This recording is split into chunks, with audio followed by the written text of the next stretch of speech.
Today, we're diving into something called AI red teaming. And look, forget simple bug hunting. This is the big leagues. It's the high-stakes world of professionally hacking AI systems before they get out into the wild. The whole point? To break them in every way you can possibly imagine to stop real-world disasters. You can think of it as the ultimate stress test for the AI brains that are, let's be honest, starting to run our world.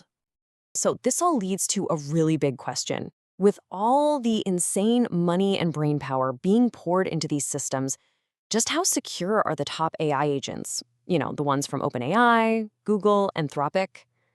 Well, the answer is probably not what you're hoping for. To figure this out, Swan AI and the UK AI Security Institute held this absolutely massive competition. And when I say massive, I mean it. They got almost 2,000 people to launch 1.8 million different attacks against 22 of the most advanced AI models out there. And yep, all the big names were there. OpenAI, Anthropic, Google, everyone. And the result? 100%. That's how many of the AI agents failed at least one security test. Let me just say that again so it sinks in. Every single model from every single top lab was successfully broken. They got them to do things like access data they absolutely should not have touched. Not a single one was completely secure. But what's really fascinating here is how these things were broken. You know, direct attacks where you just tell the AI, hey, do this bad thing, that only worked about 6% of the time.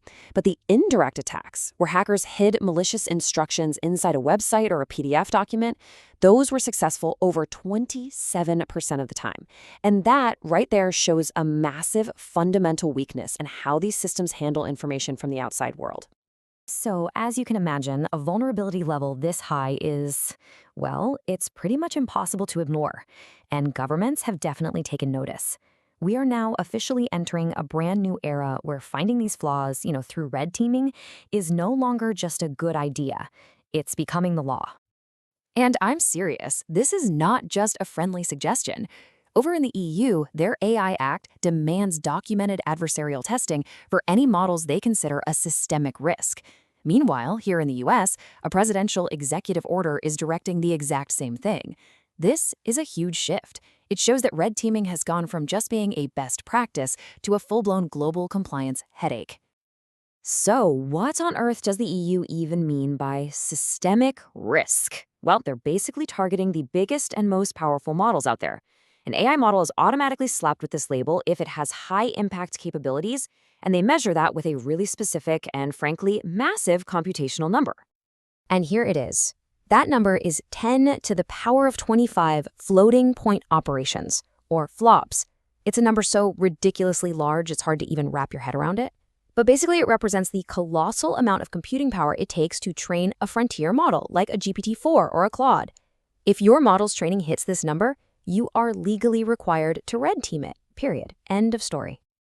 Okay, so this whole new legal world creates a huge problem for AI companies. You could call it the defender's dilemma. The law says you have to find and write down all of your AI's flaws. But what happens to that document when your AI inevitably messes up, causes some harm, and you get sued? Let me paint you a picture. Think of it like building a skyscraper. A new law comes out, kind of like the EU AI Act. And it says you have to hire engineers to stress test your building, and you have to write up a detailed report to prove it's safe before anyone can move in. So far, so good, right? That just seems like a sensible thing to do for public safety. But here is the massive catch. That report you were forced to write, it details every single weak joint, every potential stress fracture the engineers found. So if that skyscraper ever collapses, that same report becomes Exhibit A in the lawsuit. It's literally a document that proves you knew about the potential problems. And that is the exact same terrifying risk AI companies now face with their red team reports. So, how do you solve this? Well, you definitely don't skip the test. What you do is you bring in the lawyers from day one. By structuring the entire red teaming process under the guidance of legal counsel, all those sensitive findings can potentially be shielded by attorney-client privilege. It basically reframes the report from a public admission of flaws into confidential legal advice. So that brings us to the real nitty-gritty, the practical strategies companies are being forced to cook up right now.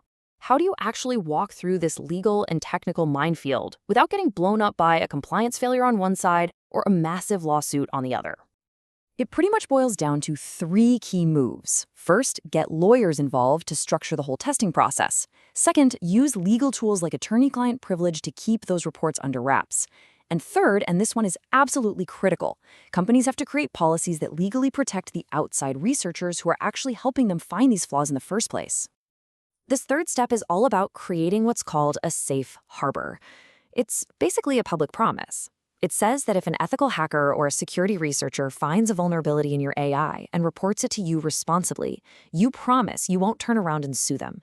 Because without that promise, the very people who can find the most dangerous problems will just be too afraid to even try. And the testing itself has to be smart too. You can't just test the final polished product. You have to test the base model. That's the raw, unfiltered AI brain, which is really vulnerable to direct questions. But then you also have to test the instruct model, which is the user-facing version that has all the safety features. That's the one hackers try to beat with clever jailbreaks and weird role-playing scenarios. They're really like two different faces of the very same threat. And here's a detail that is just terrifyingly important. You are never, ever done testing. Research from places like Encrypt AI shows that when you take a safe model and you fine-tune it for a specific job, say to be a helpful assistant for a security analyst, that very process can accidentally wipe out all of its safety training, bringing all the old risks roaring back. Every single change demands a whole new round of testing. All right, so we have vulnerable models, we have new laws, we have these crazy legal dilemmas. What is the single biggest force that could actually push companies to get serious and truly invest in safety? Well, the answer might be a lot simpler than you think. Liability. Cold, hard legal liability. The argument is actually pretty straightforward. If a company knows that it will be held financially and legally responsible for the harm caused by its defective AI product, well, it suddenly has the strongest possible reason to pour money and resources into making that product safe. Let's just say the threat of a massive product liability lawsuit really gets people to pay attention. And that really leaves us with one last big question to chew on. We all want safe, trustworthy AI, right? But in a world that moves at lightning speed and is driven by profit, is the legal system, with its constant threat of lawsuits and damages, actually the most powerful and effective tool we have to force the industry to build it right? It's definitely something to think about.